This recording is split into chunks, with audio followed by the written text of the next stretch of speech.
저희가 5월에도 말씀드린 것처럼 하나님의 이름에 대한 말씀 시리즈를요, 이번 주와 다음 주까지 나누도록 하겠습니다. 지난 4월까지는 저희가 하나님의 이름에 대해서 나눌 때 여호와, 이 야훼라는 이름이 앞에 붙은 하나님의 이름에 대해서 우리가 생각을 해보았지요. 여호와 일의 하나님, 그리고 여호와 니시의 하나님, 그리고 여호와 샴마, 그리고 야훼, 여호와의 하나님에 대한 이름을 살펴보았습니다. 오늘과 그리고 다음 주 두 번의 시간은요, 이제 엘로힘의 이 엘자라는 이름이 붙은 우리 하나님의 이름, 그 이름을 우리가 두 가지만 묵상하려고 합니다. 그래서 오늘 다섯 번째 우리 하나님의 이름은요, 우리 엘샤다이, 전능자의 그늘, 엘샤다이, 전능자의 그늘이라는 말씀의 제목으로 5월달 우리 가정의 달, 우리 첫째 주 말씀 또 나누도록 하겠습니다. 제가 한국에 있을 때에 들었던 이야기입니다. 한국에 가보시면 뭐 아시겠지만 대중 목욕탕들이 많이 있지요. 사우나 대중 목욕탕들이 있는데요, 이 대중 목욕탕이 참 잘 되니까 한 교회의 장로님께서 대중 목욕탕 사우나를 크게 지었다고 합니다. 큰 돈을 투자하시고 잘 만들어서 하나님께 영광을 돌려야 되겠다라고 이제 큰 포부를 가지고 시작을 했는데요, 아니나 다를까 손님이 이제 없는 겁니다. 그래서 이 장로님이 항상 이 목욕탕 앞에 데스크에 앉아서 기도를 매일매일 했다고 하는 것이죠. 하나님, 손님 좀 보내주세요라고 계속해서 기도를 했다고 합니다. 같은 교회 성도님들도 이 장로님의 상황을 이제 아셨던 것 같아요. 그래서 이 장로님을 걱정을 많이 했다고 합니다. 그래서 항상 손님이 없어서 데스크 앞에 앉아있는 이 장로님에게 한 집사님이 내가 도움이라도 되드려야 되겠다, 그래서 아침에 가서 장로님께 인사를 하고 위로를 하는 말을 했다고 합니다. 장로님, 목욕탕을 이렇게 크게 져놓았는데 손님이 없어서 어떻게 합니까? 걱정이 많으시겠어요. 그랬더니 이 장로님이 이렇게 이야기를 하더라는 것이죠. 김 집사, 괜찮아. 하나님께서 기도하면 늘 같은 말씀을 하시네. 어떤 말씀인데요? 그랬더니 이 장로님께서 걱정 말고 기다려라. 모든 사람에게는 다 때가 있다라고 말씀을 하셨다고 합니다. 늦게 웃으시는 분들은 생각해보니까 맞는 말 같습니다. 두 가지의 때 같아요. 하나는 몸의 때가 다 있죠. 몸의 때가 있고요, 두 번째는 모든 사람에게는 시기와 각자 그 사람에게 맞는 때가 있다는 것이죠. 사랑하는 여러분, 우리 전능하신 하나님의 능력은 그 때를 기다리는 자들에게만 나타나고 볼 수 있는 줄로 믿습니다. 우리 인생을 이렇게 돌아보면요, 다 그 때를 기다리는 것, 그것만이 사실 우리에게 전부일 때가 많습니다. 그러나 그 때를 기다린다는 것은 전적으로 하나님의 능력을 의지하는 믿음이 아니고는 정말로 쉽지가 않다는 것이죠. 여러분, 우리가 오늘 살펴볼 하나님의 이름은요, 이 엘로 시작하는 하나님의 이름입니다. 그래서 오늘의 이름은 엘샤다이라는 이름이에요. 히브리어는 오른쪽에서 왼쪽으로 읽죠. 그래서 이 엘이라는 오른쪽에 있는 글자는 힘과 능력이라는 뜻이죠. 또 왼쪽에 있는 이 샤다이라는 히브리어는요, 이 사데라는 말에서 왔습니다. 이 사데라는 말은 이 여성의 가슴, 유방을 뜻하는 단어입니다. 그래서 이 엘로힘이라는 단어는 어머니의 포근한 품, 따뜻한 품에서 온 단어이지요. 그래서 이 엘샤다이라고 하면 넉넉하고 풍족한 힘, 그 능력을 말하는 것이고요, 그 힘을 부어주시는 하나님, 그 능력을 내어주시는 자라는 뜻이죠. 그래서 이 엘샤다이라는 뜻은 모든 것에 넉넉하게 그 능력을 부어주시는 하나님이라고 우리 네이탄 스톤이라는 히브리 신학자는 말합니다. 그래서 여러분, 엘샤다이라는 이 하나님은요, 모든 능력 위에 뛰어나신 그 능력의 하나님을 가리키는 것이지요. 그래서 하나님이 만들어 놓으신 모든 창조물, 그리고 질서, 그 모든 것 위에, 우위에 있으신 하나님을 가리키는 말입니다. 그래서 시간도 하나님께서 만드셨기 때문에 하나님께서는 그 시간과 우주의 질서에 절대로 갇히시는 분이 아니라는 것이죠. 그래서 오늘 본문은요, 그 엘샤다이의 하나님이 아브라함에게 나타나시고, 그리고 스스로를 나는 전능한 엘샤다이 하나님이다 라고 스스로를 소개하셨던 장면입니다. 그럼 어떤 맥락에서 이 전능의 하나님을 하나님께서 스스로 드러내셨는가? 오늘 우리가 살펴보면서 다시 한번 그 전능의 하나님의 그늘 아래에 다시 들어가게 되는 놀라운 은혜가 있게 되시기를 소원합니다. 그래서 오늘 창세기 17장 본문 돌아가 보시면요, 1절에서 8절까지의 말씀입니다. 하나님께서 이제 아브라함에게 오랜만에 나타나셨어요. 창세기 12장 1절 다시 돌아가 보시면 하나님께서 아브라함에게 명령하시죠. 너는 본토 친척 아비의 집을 떠나라. 그리고 내가 너에게 지시할 땅, 보여줄 땅으로 가라 말씀하시지요. 아브라함은 믿음으로 순종하였습니다. 그리고 이제 가나안에 도착했지요. 그리고 15장에 하나님께서 다시 나타나셔서 너에게 내가 자손을 주겠다라고 약속을 하십니다. 15장 5절 말씀 보시면 그를 이끌고 밖으로 나가 이르시되 하늘을 우러러 무뼈를 셀 수 있나 봐라. 또 그에게 이르시되 내 자손이 이 별과 같이 되리라 라고 말씀하십니다. 그러니까 자손이 번성에 대한 약속을 아브라함에게 분명하게 주셨다는 것이죠. 그런데 문제는 아브라함이 이제 80 가까운 노인이 되었습니다. 그 약속을 받고 나서도요 10년을 기다려도 자녀에 대한 소식이 없는 거예요. 이 약속에 대한 마음이 이제 아브라함은 급해졌지요. 그래서 우리가 알고 있는 것처럼 16장에 보시면 이제 종을 하갈을 취하여서 86세에 이스마엘을 낳았습니다. 그러나 이 이스마엘은 하나님께서 약속하신 자녀가 아니었다는 것이죠. 그리고 나서 이제 또 13년이 흘렀습니다. 하나님께서 이제 13년 동안 또 침묵하셨다는 거예요. 그리고 나서 오늘 이제 100세가 가까이 된 99세가 되었을 시점에 아브라함이 이제 가나안에 이주한 지 24년이 된 시점에 13년 만에 다시 하나님께서 아브라함에게 나타나셨다는 거예요. 본문 1절 다 같이 함께 읽겠습니다. 시작.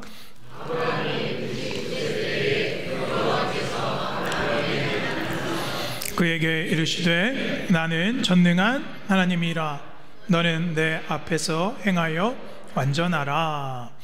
여러분, 창세기의 흐름을 이렇게 보시면 아브라함이 왜 이렇게 인내가 없냐, 왜 이렇게 믿음이 없는가, 하갈까지 취해서 아들을 낳았어야 되나.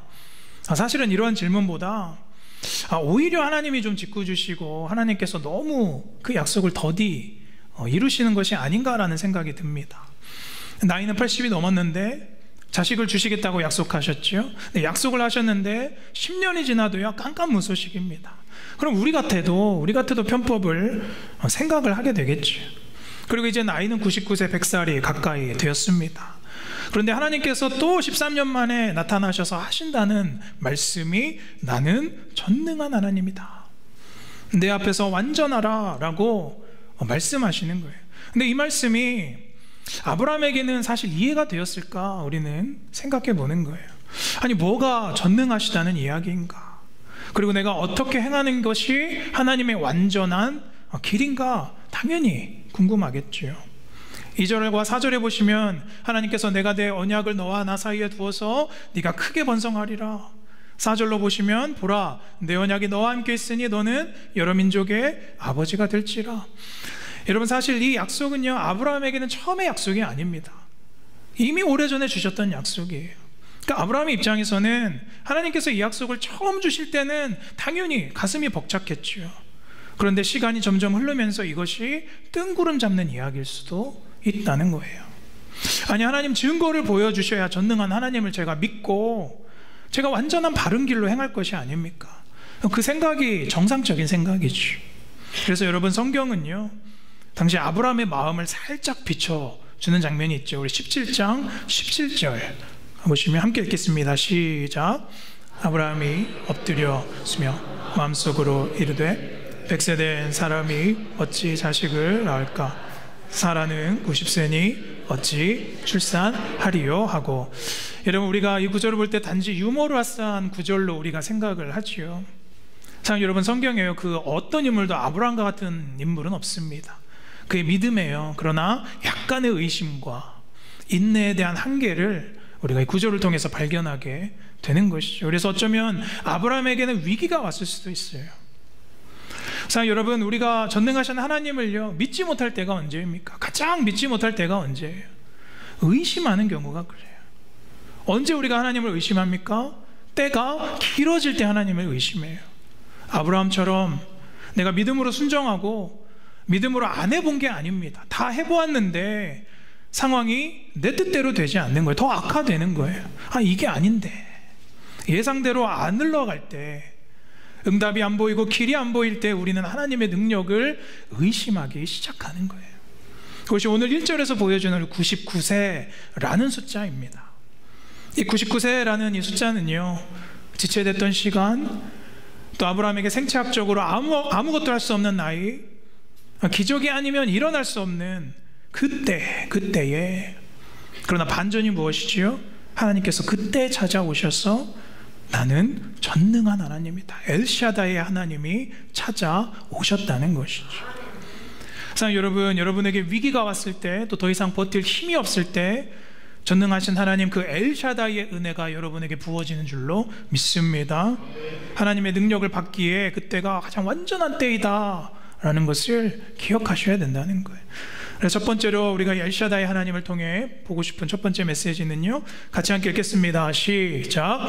보이지 않을 때 전능자의 그늘 아래에 거해야 합니다. 한 번 더 읽겠습니다. 시작. 보이지 않을 때 전능자의 그늘 아래에 거해야 합니다. 언제 전능자의 그늘 아래로 들어가야 돼요? 보이지 않을 때, 실패와 위기 속에 전능하신 하나님을 발견하게 된다는 거예요.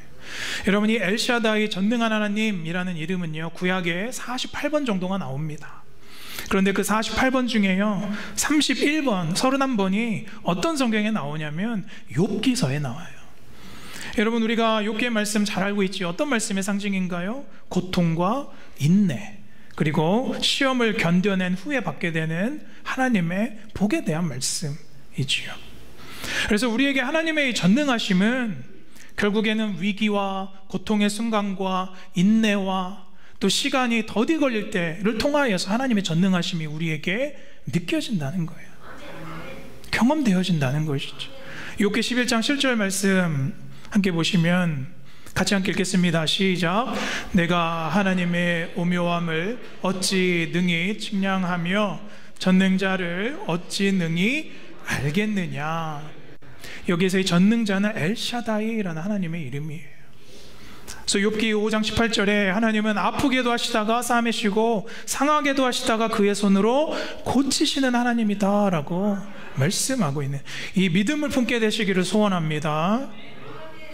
여러분, 하나님께서 단지 항상 하나님의 뜻만 이루시는 게 목적이라면 이 아브라함이 하루라도 젊었을 때 그를 부르시지 않았겠습니까?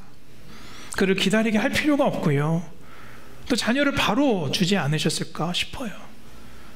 근데 왜 굳이 99세, 100세가 다 되어서 자녀를 주실까?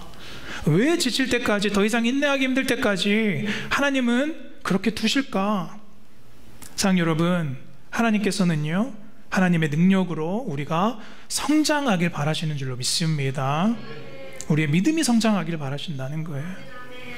제가 말씀을 묵상하는데, 제가 예전에 아이들 키울 때에 첫째 아이가 이제 막 걸음마 막 시작해서 이제 넘어지고 그럴 때가 생각이 났어요. 여러분, 아이들이요, 이제 스스로 혼자 걸으려면 수백 번, 수천 번도 넘어집니다.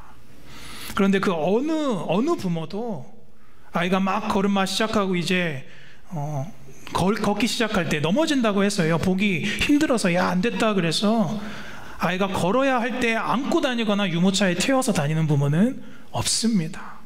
넘어지더라도 그냥 내버려 두는 거예요. 왜 그런가 하면 그래야 걸을 수 있기 때문이고, 그래야 평생 유모차를 타지 않는 방법이 그것이기 때문이에요. 하나님의 전능하심은요, 나를 그냥 들어서 항상 안고 다니시는 것이 아닙니다. 계속 유모차 태워주시는 게 아니라는 거예요.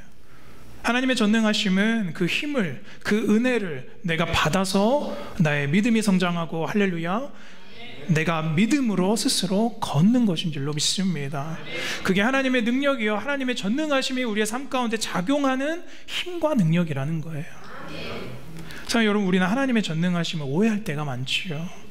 우리는 하나님이 한 번도 내 삶 가운데 그냥 다 완전히 한 번에 다 해결해 주시고 홍해 기적이 좀 임했으면 좋겠다라고 원합니다. 그러나 여러분, 성경 안에 하나님의 전능하심은 대부분 그렇지 않지요. 대부분은 하나님의 일방적인 힘이 아닙니다. 그 과정이 있고요, 인내가 있고요, 내가 해야 될 몫이 있다는 것이죠. 그래서 나와 어깨를 맞추시고 또 나의 수준에 맞추어서요, 하나님께서 그 능력을 우리에게 그때 보여주신다는 거예요. 제가 학창시절에 운동회 때, 여러분 아시는 2인 삼각이라는 달리기 여러분 많이 해보셨죠? 사진 보시는 것처럼 두 명이 다리 한쪽을 같이 묶고 어깨 동무하고 같이 뛰는 거예요. 제가 말씀드린 적 있죠. 저희 학창시절 때 제가 반에서 달리기가 제가 제일 빨랐습니다. 학교 전체에서도요, 제가 혼자 달리면 저를 이길 친구 별로 없었어요. 근데 제가 한 다리를 같이 묶어서 뛰면 여러분, 제가 빠른 것이 아무 의미가 없어요. 아무 상관이 없어요. 오히려 내가 빠르면 옆에 있는 친구가 어떻게 돼요? 넘어져요. 여러분, 이게 하나님의 방법인 줄로 믿습니다. 여러분, 누가 감히 하나님의 능력을 우리가 스스로 측량하려고 합니까? 하나님의 능력은 우리가 감당이 안 된다는 거예요. 그래서 하나님은 절대로 앞서가지 않으십니다. 하나님은 오히려 같이 우리와 넘어지기도 하시고요, 같이 아파해 주시기도 하시고 보폭을 맞추어 가시는 것, 그게 우리에게 일하시는 하나님의 전능함인 줄로 믿습니다. 그래서 하나님의 전능하심은 하나님의 일방적인 개입이 아니라는 것, 그것을 깨닫는 거예요. 그래서 로안 윌리엄스라는 신학자는 이렇게 말합니다. 하나님의 전능하심이란 인간의 마음과 씨름하고 함께 협력하여서 어떤 대가를 치르고서라도 끊임없이 그것을 돌파해 나가는 것이다. 그래서 하나님의 전능하심이 우리의 삶 안으로 들어오셔서 그 능력을 베풀어 주시기를 원하신다는 사실입니다. 그 증거가 무엇이었죠? 바로 예수 그리스도였다는 거예요.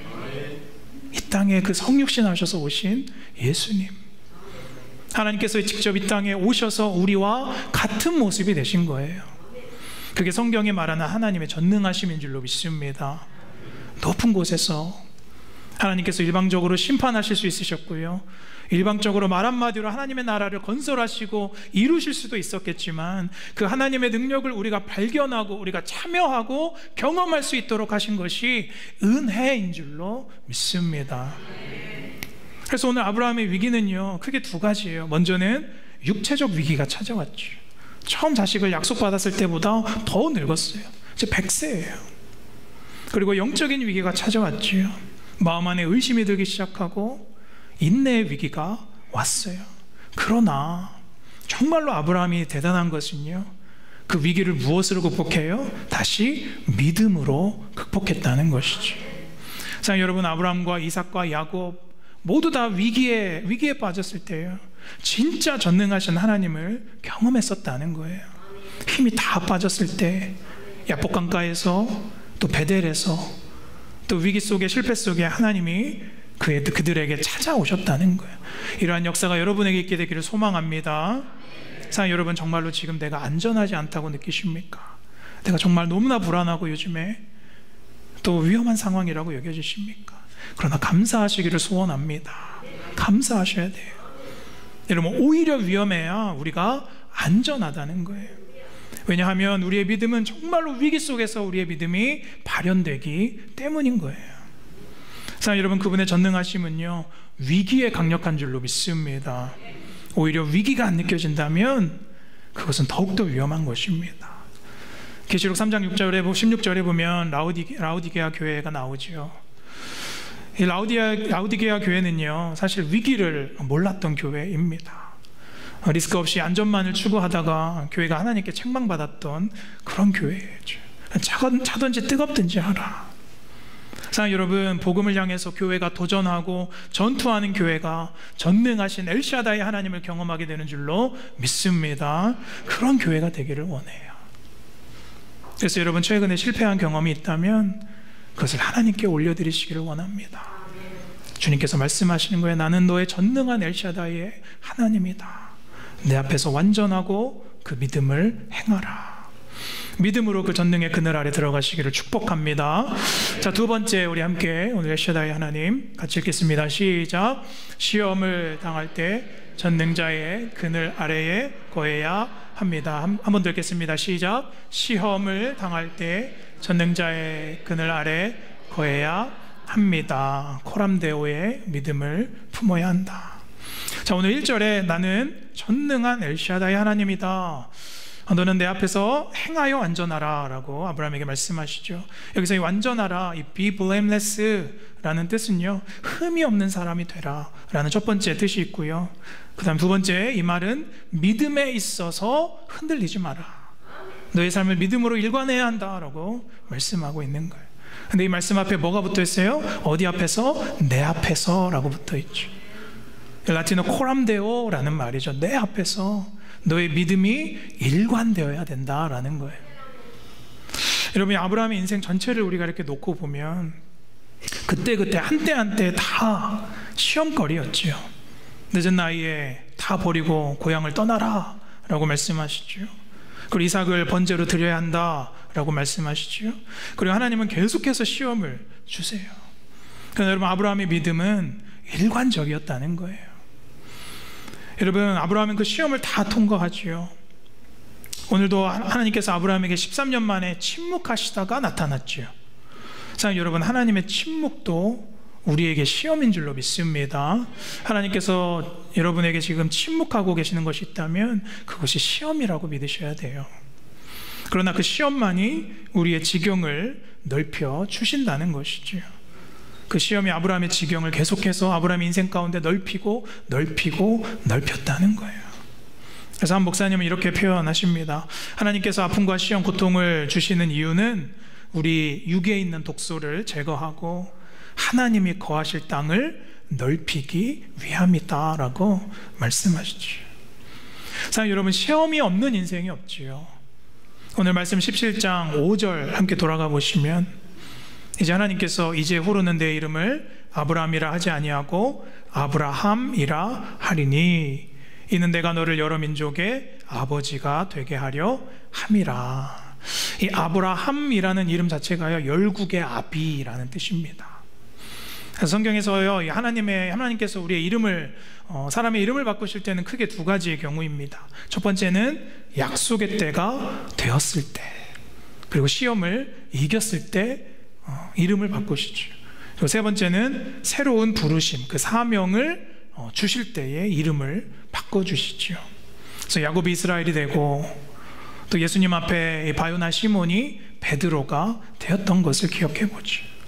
오늘 하나님께서 여러분의 이름을 바꾸시기를 간절히 소원합니다. 그래서 오늘 이 본문의 이후에 보시면요, 하나님께서 이제 아브라함의 이름을 바꾸시고 또 다른 도전과 명령을 주시는데요, 창세기 17장 10절에서 11절 보시면 이제 너희 남자들이 다 할례를 받아야 된다. 너의 남자의 생식기의 표피를 다 배워라 라고 말씀하세요. 여러분, 하나님께서 번성의 약속을 이렇게 주시면서요, 남자들이 할례를 받아라 라고 하는 것은 사실은 그때 당시엔 남자들이 다 죽을 수도 있는 그런 하나님의 요구였습니다.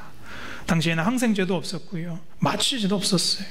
또 출혈과 염증으로요 다 죽을 수도 있는 거예요. 그리고 또 회복될 때까지 전쟁에 그냥 노출되고요, 누구도 움직일 수가 없습니다. 그러니까 이 뜻은 결국에는 우리가 아무것도 할 수 없을 때 전능하신 하나님을 의지할 수밖에 없다는 것이죠. 여러분, 엘샤다의 하나님은요, 하나님의 그 능력을 우리에게 어떻게 하신다? pour out, 부어주시는 분이다 라고 말씀드렸어요. 그럼 하나님께서 요구하시는 그 시험에 우리가 반드시 응해야 된다는 것이죠. 그 시험을 통과해야 하나님의 능력을 경험하게 된다는 것, 그것이 신앙의 신비인 줄로 믿습니다. 그래서 8절과 9절에 보시면 네가 나의 약속을 믿고 시험을 견디면 나는 너의 하나님이 되리라.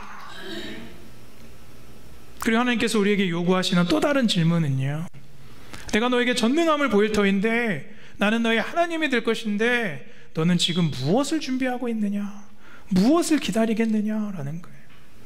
하나님께서 그 응답, 이삭이 가까워졌는데 너는 지금 무엇을 준비하고 있느냐 우리에게 묻고 있으시다는 것이죠. 여러분, 우리가 하나님의 능력을 보여달라라고 말하면서 우리는 정말 무엇을 준비하고 있습니까? 다른 것이 아니라 믿음을 준비하시기를 소원합니다. 위기와 고난과 시험을 통해서요, 그 믿음을 준비하는 자에게 엘샤다의 하나님, 전능한 하나님이 우리의 하나님이 되는 줄로 믿습니다. 그래서 로마서 4장 19장 20절에 바울은 아브라함을 이렇게 표현하지요. 같이 읽겠습니다. 시작. 그가 100세나 되어 자기 몸이 죽은 것 같고 사라의 태가 죽은 것 같음을 기약하여 지지 않고 이 믿음이 없어 하나님의 약속을 의심하지 않고 믿음으로 견고하여져서 하나님께 영광을 돌리며. 자, 여러분, 지금 여러분께 속에 혹여나 광야의 시간과 같고 또 내가 지금 어떤 시험을 힘겹게 통과하고 있다라는 생각이 드신다면 하나님께서 그 시험 후에 반드시 하나님의 약속을 이루어 주실 줄로 믿습니다. 그게 전능하신 하나님의 엘샤다이의 은혜라는 거예요. 말씀을 정리하면서 오늘 말씀의 제목을요, 이 엘샤다이, 전능자의 그늘이라고 제가 정해보았습니다. 사실 이 전능자의 그늘이라는 말은 여러분에게, 어떤 분에게는 익숙한 표현이지요. 저희 침례교 선교사님이셨죠. 이 짐 엘리어트라는 선교사님이 계신데요. 이분의 인생을 그린 책 제목이 바로 전능자의 그늘이라는 책입니다. 예전에도 제가 언젠가 한번 수요예배 때 이 선교사님에 대해 잠깐 나눈 적이 있는데, 저는 제 삶에 정말로 하나님의 능력이 내 삶 가운데 너무나 필요할 때 저는 이분의 삶을 자주 들여다보고 또 이분의 전기를 자주 읽습니다. 이 엘리어트 선교사님은요, 사진 보시면 1956년에 시카고 휘튼 신학교를 수석으로 졸업하신 분이었어요. 그리고 20살 중반의 나이에 내 삶을 하나님께 선교사로 드려야 되겠다라고 헌신을 합니다. 그래서 같은 신학교 출신 친구들 5명, 유망한 젊은 선교사들이요, 한 마음이 되어서 이 남미의 열대 밀림 지역이죠, 에콰도르 이 아우카 부족에게 이제 들어갑니다. 많은 사람들이 당연히 말렸죠. 그 부족은 잔인하다, 절대로 안 된다. 그때 이 엘리어트 선교사님이 이렇게 말해요. 그 누구도 들어가지 않는다면 그게 내가 되어야 되지 않겠느냐라고 말합니다. 그러면서 또 이런 말씀을 하십니다. 책에 보면 하나님이 젊은 생명을 취하신다고 해도 나는 이상하게 생각해서는 안 된다라고 말을 하지요. 그래서 그 마음을 품고 이제 밀림 속 이 아우카 부족을 향해서 이제 5명이 들어갑니다. 처음에는 이 아우카 부족이 그들 5명을 받아주는 척 했지요.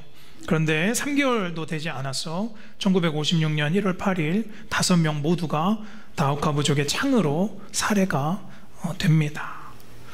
당시에 5명의 시체를 해변가에서 발견했는데요, 그들 몸에는 총이 있었지만 사실 한 발도 쓰지 않은 채 그냥 죽은 모습으로 발견됩니다.